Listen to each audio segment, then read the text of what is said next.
യഥാർത്ഥത്തിൽ എന്തൊക്കെയാണ് സ്ത്രീകള് ഇങ്ങനെ പുറത്ത് പറയാൻ മടിച്ചുകൊണ്ട് സഹിച്ചുകൊണ്ടിരിക്കുന്ന പ്രശ്നങ്ങൾ എന്തൊക്കെയാണ് മാഡം? അതിനെക്കുറിച്ചൊന്ന് വിശദീകരിക്കാമോ? പല പ്രശ്നങ്ങളും ഉണ്ട്. മെയിനായിട്ട് ചുമയ്ക്കുമ്പോഴോ തുമ്മുമ്പോഴോ അറിയാതെ മൂത്രം പോകുന്നത്. അത് ഈ പെൽവിക് ഫ്ലോർ മസിൽസിന്റെ ലാക്സിറ്റി, അതായത് ലൂസ്നെസ് കാരണമാണ്.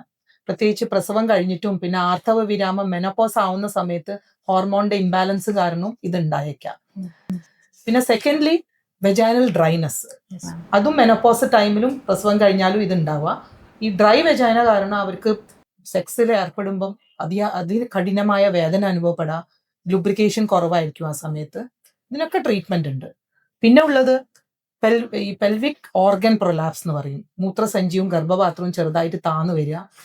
ഇതൊക്കെ ഇതിനുള്ള ഈ ഒരു കോമൺ ആയിട്ട് ആൾക്കാർക്ക്, സ്ത്രീകൾക്ക് ഉണ്ടാവുന്ന ഒരു സ്വകാര്യ ഭാഗത്ത് ഉണ്ടാവുന്ന പ്രോബ്ലംസ് ആണ്. പിന്നെ മെയിൻ ആയിട്ട് പല സ്ത്രീകളും പറയാൻ മടിക്കുന്നത് dark discoloration of the private parts. അത് പലർക്കും അത് ഒന്ന് ട്രീറ്റ്മെന്റ് ചെയ്താൽ കൊള്ളാന്നുണ്ട്, പക്ഷെ എങ്ങനെയാ പറയുക, അങ്ങനെ അതന്നെ. പക്ഷെ ഇതിന് ഫലപ്രദമായ ട്രീറ്റ്മെന്റ് ഉണ്ട്. ഇതൊക്കെയാണ് ഒരു common private problems, unspoken problems നമ്മൾ നേരിട്ട് കാണാറുള്ളത്.